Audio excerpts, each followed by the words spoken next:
Ons het al hierdie reëls wat inkom in rugby en sport en netbal, alles. Maar Chris, vat vir ons deur laas jaar, was die Noord en Suid gewees, die wedstryd was teen Affies as ek reg is. Jy het gehelp, jy was op baie stadium besig om 'n groot aandeel in julle wen teen Affies te bewerkstellig, en die volgende oomblik, toe is jy net op die veld plat op die grond. Ja, so wat gebeur het is, dit was van die lynstaan af, so op die halflyn. Ek was first receiver van die lynstaan af, en ek het gecarry vorentoe, binne toe getrap, en iemand die hele flank nog het my gemis, en ek is in 2 voorrye in, en toe ek die kontak vat, het ek bietjie met my bene gedryf, en ek wou draai, om 'n offload miskien af te kry, en soos ek draai, toe val ek net, en ja, toe kap ek my kop, skrikkelik hard in die grond. Ek het toe opgestaan daar, so 3-4 meter geloop, gaan sit, weer opgestaan, hulle het 'n penalty gekry, ek het nog teruggestap, hulle het uitgeskop, ek het na die lynstaan toe gestap, en toe sak ek net in mekaar. Chris, vat vir ons verder, wat gaan deur 'n pa se gedagtes op baie stadium? Ek en sy broer het op die oorkant gesit daar by klap 600 naas en hy weet wat dit is, en ons is maar rugby mal, en dis hoekom ons op daar was, en ek het eintlik vir hom gesê, ek gaan nie opkom nie, want ons gaan oor 2 weke gaan ons Wille Klawer toe, wat ook 'n mal toernooi is, en ek en sy broer en ook Christo van Rusgenot, ons was klaar geboek en alles daar. En op 99 besluit ek en sy broer toe, ons gaan hom verras, want ek weet die Affies game gaan groot wees. En ja, toe gaan kyk ons dit, en toe dit gebeur, toe sê ek vir Johan, sy broer, jy het daar, en jy kan nou sy ander knie ook op, want hy in onder 16 het sy kruisligamente geskeur in die eerste proewe by die skool. En toe werk hy sy alie af, en hy kom daar, en hy kry wraggies eerste spanne standaard 9, en hier sit hy weer, en hy staan op, en hy sit weer, en toe hy omval, toe sê ek vir Johan, hier is moeilikheid, toe hardloop ons om. Aan die ander kant toe, en obviously ek is te oud, ek kan nie meer oor die borde spring, en ek sê vir sy broer, spring, hier oor.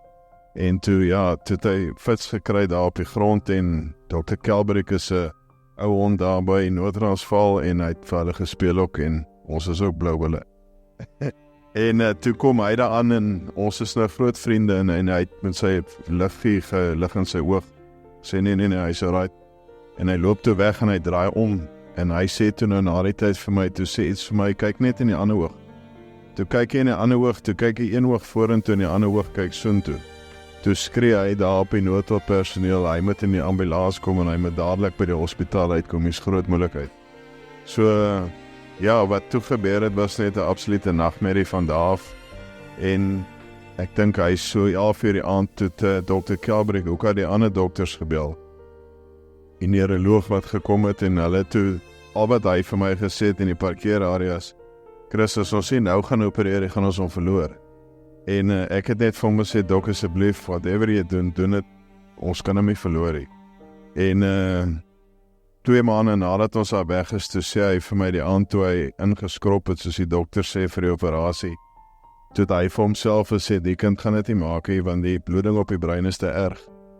En toe sê hy vir my, toe gebeur daar iets wonderliks, toe sê die Here vir hom, jy's 'n great dokter, die kind gaan volkome herstel.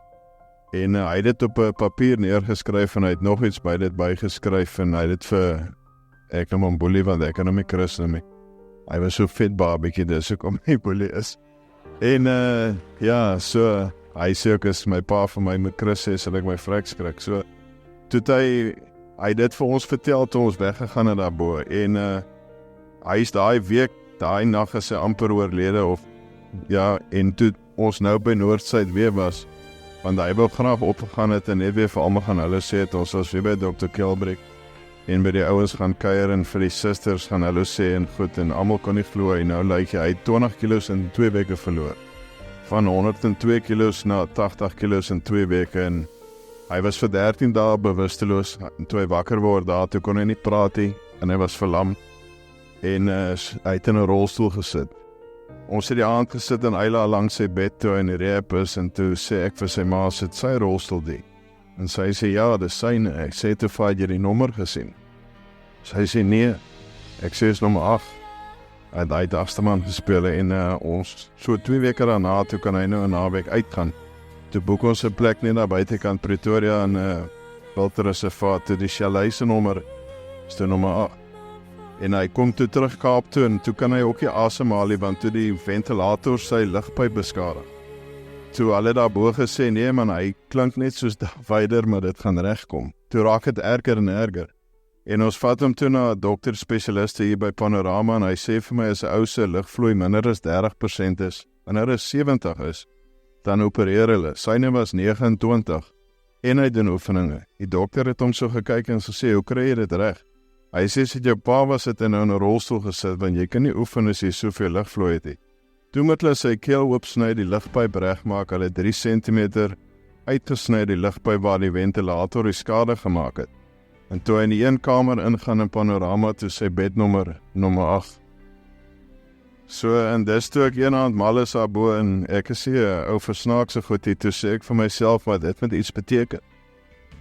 En toe laat sit ek so my tattoo op my pols wat sê C8, want hy's Chris en 8 het so, daar sê 'n ander woord en moerse betekenis in ons lewe en ja, hy sal altyd my grootste 8 wees en dis hoekom ek wil dit elke dag sien en nooit vergeet nie.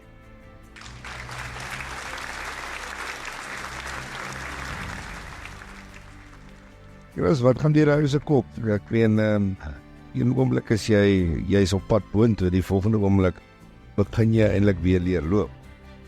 Ja, wat vir my erg is, ons het die aand 7 uur gespeel, die hoofgame van die laaste hoofgame van die Noord-Suid toernooi, groot skool afwies teen Boys High, baie groot game gewees en die snaakste van alles is ek onthou die oggend 11 uur laas wat my pa en my broer vir my kom verras het by die koshuis en meneer Shaun Erasmus, ons hoofcoach, het my gesê, as ek daar klaar is, moet ek net in die koshuis kom, bietjie gaan rus, want dit is 'n lang dag wat voor lê en so die laaste wat ek kan onthou is daai 11 uur die oggend en ek het nog my tok sit en skoonmaak en van 2 word ek 3 weke later wakker en dis 'n klomp mense wat ek ken nie en ek kan nie beweeg nie en my eerste herinnering eintlik is toe ek die eerste keer wakker raak, is ek vasgemaak in die bed in 'n donker kamer met net niemand wat ek ken nie, ek kan nie my regterkant beweeg nie en hoe meer ek skree, hoe minder kom mense, so ja, dit was maar 'n traumaties ervaring. Ja, die skool was fantasties, hulle het vir hom alles gedoen, goed gegee en die onderwysers het betrokke geraak en net die goedheid het net nooit opgehou vir hom nie. En ek wil dit nou vir julle vertel en gisteraand is mos nou maar 'n emosionele week vir ons want dit is iets waaroor hy gedroom het van so groot af.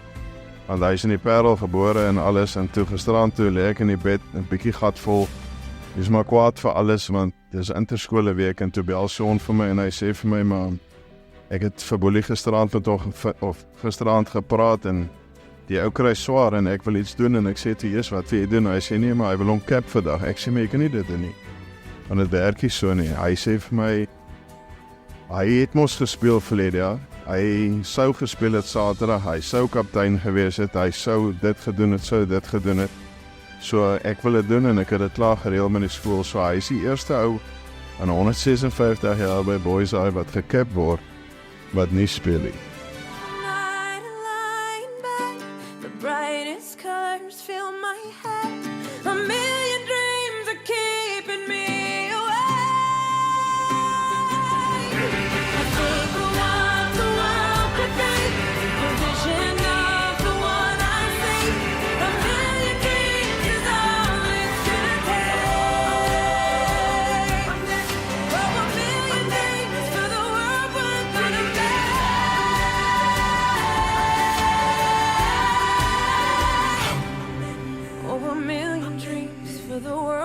Gonna make.